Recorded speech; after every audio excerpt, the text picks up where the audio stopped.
Hello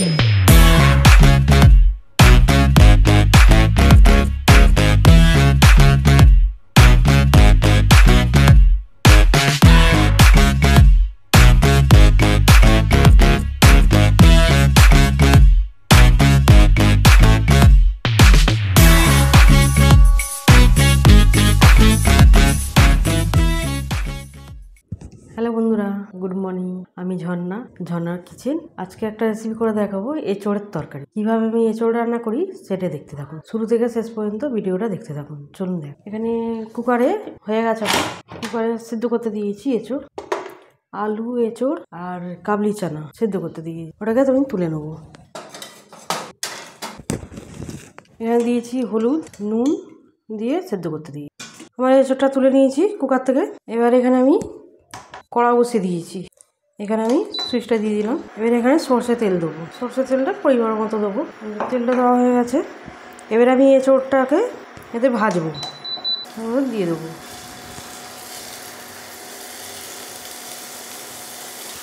আমার এঁচোড়টা একটু ভাজা হয়ে গেছে। আলু আর এঁচোড়টা ভেজে নিয়েছি। এবার আমি তুলে নেবো। এবার আমি কম করে দেবো। এবারে আমি তুলে নেব।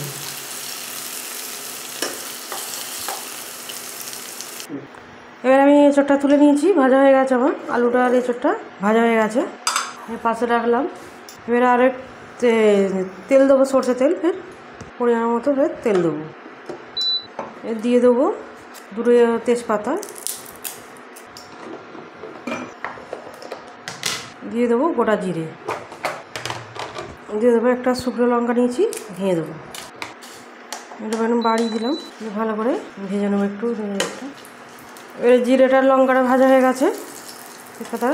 এবারে পেঁয়াজ আর টমেটো দিয়ে দেবো। দুটো বড়ো সাইজের পেঁয়াজ নিয়েছি, একটা বড়ো সাইজের টমেটো নিয়েছি।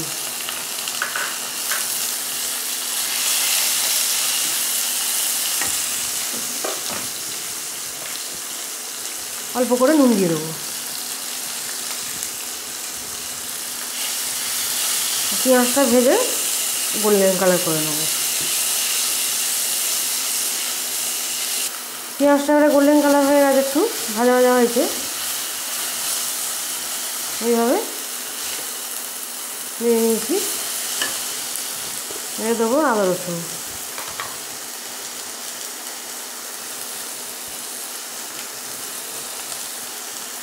দু চামচ মতো আদা রসুন দিলাম, আদা রসুন বাটা। ভালো করে মিশিয়ে দেবো।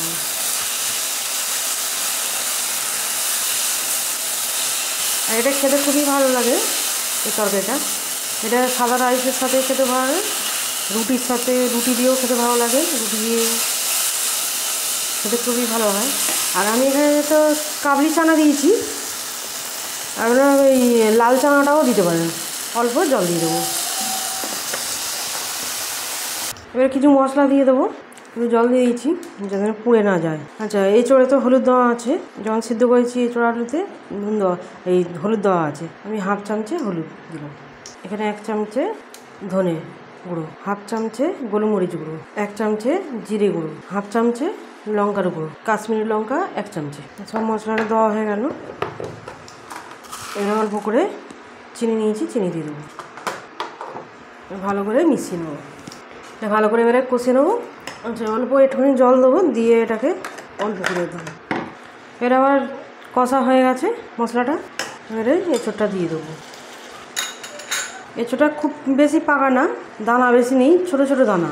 এটা খেতেও ভালো লাগে, যারা দানা পছন্দ করে দানাও দিতে পারে। খুব বেশি দানা না এটা। আর কাবলি চানাটা আমি নিয়েছি, আর লাল চানাটাও দিয়ে করতে পারে। এই চানা দিয়েও করতে পারে, লাল চানাটা দিয়েও করতে পারে। আমি এখানে কাবলি চানাটা দিয়েছি। এই এঁচোড়টা খুব পাকা না, মিডিয়াম সাইজের, ছোটো ছোটো দানা। ভালো করে কষিয়ে নেব। এবারে দিয়ে দেবো গরম মশলা, দেবো হাফ চামচে গরম মশলা। ভালো করে মিশিয়ে নেব। এটা অল্প করে জল দিয়ে দেবো। ভালো করে মিশিয়ে নেব। আর একটু দেবো। কালারটা খুব সুন্দর হয়েছে। এবারে চাপা দিয়ে দেবো। 2-3 মিনিটের জন্য চাপা দিয়ে দিলাম। এবারে ঢাকনাটা খুলে নেবো। 3 মিনিটের মতো হয়ে গেছে। এবারে 1 চামচে ঘি দিয়ে দেবো। ভালো করে মিশিয়ে নেবো। আমার একদম এঁচোড়ের তরকারি রেডি। আর এটা খেতে খুবই ভালো হয়, খুবই টেস্টি, দেখতেও যেরকম সুন্দর হয় আর খেতেও খুব টেস্টি হয়। এরকম বানিয়ে খাবেন, খেতে খুবই ভালো লাগে। আমার হয়ে গেছে। এবারে সুইচটা বন্ধ করে দিলাম। এবারে তুলে নেব। এবারে ধনে পাতা দিয়ে আমার এঁচোড়ের তরকারি রেডি। আমার এঁচোড়ের তরকারি একদম রেডি। আমার এঁচোড়ের তরকারি একদম রেডি। আমার রেসিপি ভালো লাগলে বন্ধুদের সাথে শেয়ার করবে, লাইক করবেন আর সাবস্ক্রাইব করবেন।